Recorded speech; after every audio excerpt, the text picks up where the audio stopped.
دغه ناسته د خوست ولایت اطلاعاتو ریاست له لوري د افغانستان اسلامي امارت د اطلاعاتو کلتور وزارت د فرهنګي چارو معین سره د ادبي ټولنو له غړو، شاعرانو، فرهنګیانو او ځوانانو سره په دغه ولایت کې د دوی د پرمختګونو ستونزو د اورېدو په موخه رابلل شوې وه. راغلي پلاوي د خوست ولایت فرهنګفالو، شاعرانو او ځوانانو اندېښنې او غوښتنې له نږدې واورېدې. خیال چې دغه موږ په دې باندې ډاډه سولو چې دلته دغه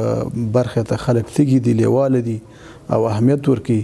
نو په نوي کال کې خو زه امید لرم چې دغه شانو ته به د خپلو ظروفو شرایطو سره سم توجه کیږي، هم به بودیجه ورته اختصاصیږي او هم به زموږ مسلکي وفدونه وخت په وخت راځي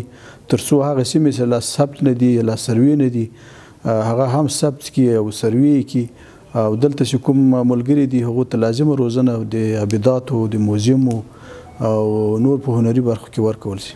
راغلي پلاوي د خوست اطلاعاتو ریاست کړنې وستایلې او زیاته یې کړه چې په کمو امکاناتو یې د ځوانانو، ادیبانو او د رسنیو همکارانو په مټ یې ګڼ ګټور پروګرامونه چمتو کړي. د دغه ولایت اطلاعاتو فرهنګ ریاست مسؤلینو خپل فعالیتونه او غوښتنې دوی سره شریکې کړي.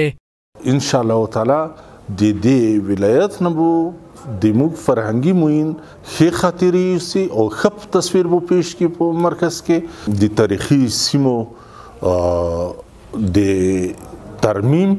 او د هغوی د ساتنې او همدا قسم د ادبي بهیرونو د فعال ساتنې د کتاب د مینوالو په سلسله کې زیاتوالی د دې لپاره ترغیب او تشویق او همدغه قسم د تاریخي آثارو د ساتنې او حفاظت په دې مورد دا هغه مهم موارد وو چې په دې غونډه کې یادوري وشوله او په دې باندې بحث وشوله. ترڅنګ یې دغه راغلي پلاوي هغو اندېښنو په جواب کې چې ځینې قاچاقونکي د تاریخي ځایونو د کیندلو او تاریخي اثارو د قاچاقولو هڅه کوي، وویل چې دوی د تاریخي ابداتو، تاریخي ځایونو او د سیاحتي سیمو د ساتلو لپاره ځانګړي ساتونکي په سرحدونو، هوایي میدانونو او د ولایتونو په چک ځایونو ګمارلي دي.